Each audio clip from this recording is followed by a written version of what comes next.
নদিয়ার দেবগ্রামে এসআইআর এর কাজ করতে গিয়ে আক্রান্ত বিএলও ঘটনায় গ্রেপ্তার করা হয়েছে নওয়াজ আলী শেখ নামে এক ব্যক্তিকে। জানা যায়, গত শনিবার এসআইআর এর কাজ করতে গিয়ে আক্রান্ত হন কালীগঞ্জ বিধানসভার 225 নম্বর বুথের বিএলও আলী সাহেব শেখ। ঘটনায় অভিযোগের আঙুল উঠেছে আরিফা বিবি নামে এক মহিলার বিরুদ্ধে। অভিযোগ, এসআইআর এর এনুমারেশন ফর্মে আরিফার বয়স তার বাবার বয়সের থেকে বেশি ছিল, যার জেরে আরিফা বিবিকে শুনানিতে ডাকা হয়েছিল। তবে সেই শুনানিতে আরিফা বিবি এ বিষয়ে কোনো সদুত্তর দিতে পারেননি বলে দাবি।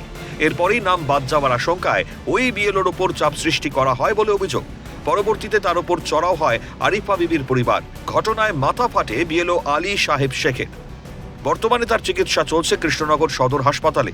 ঘটনায় জড়িত সন্দেহে নওয়াজ আলী শেখ নামে এক অভিযুক্তকে গ্রেপ্তার করে পুলিশ। এই ঘটনায় ক্ষোভে ফেটে পড়েন বিএলওরা। সোমবার এই ইস্যুতে বিএলওরা কালীগঞ্জ বিডিও দপ্তরের সামনে তুমুল বিক্ষোভ দেখান। পরবর্তীতে বিডিও দপ্তরে গিয়ে ডেপুটেশন জমা দেন বিএলওরা। তাদের দাবি, বিএলওদের অবিলম্বে নিরাপত্তা দিতে হবে। দাবি পূরণ না হলে বৃহত্তর আন্দোলনের হুঁশিয়ারি তাদের। যেভাবে তারা ক্ষতিগ্রস্ত হচ্ছে, তো আমরা প্রত্যেকটা পার্টির বিএলওই চাই আমাদের নিরাপত্তা সুনিশ্চিত করুক। আমাদের ঊর্ধ্বতন কর্তৃপক্ষের কাছে জানালাম, এখনই লিখিত স্মারকলিপি জানাবো। এরপরে যদি কোনো রকম কোনো নিরাপত্তা না দেয়, তো আমরা আরও বৃহত্তর আন্দোলনে সামিল হব। কারণ আমাদের জীবনটা আগে, আমাদের পরিবার আগে। আমরা আমাদের যেটুকু এখতিয়ার সেটুকু কাজ আমরা করে দিয়েছি।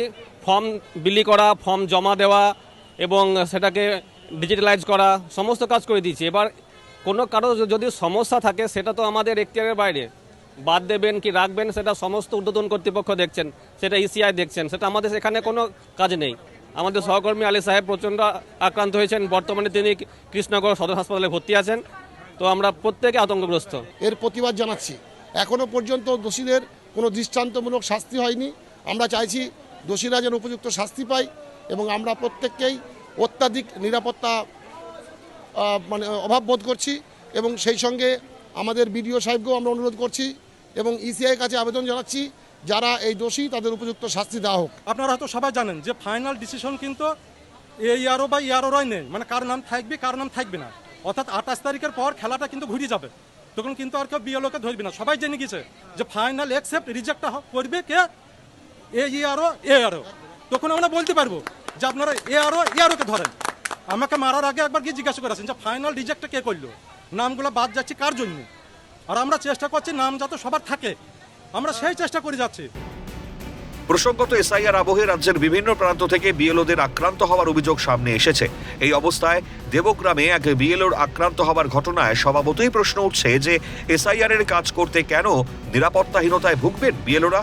তাদের সমস্যার সমাধানের লক্ষ্যে কমিশন কি আদৌ কোনো পদক্ষেপ নেবে? প্রশ্ন ওয়াকিবহাল মহলের। প্রসেনজিৎ চৌধুরীর রিপোর্ট, ক্যালকাটা নিউজ।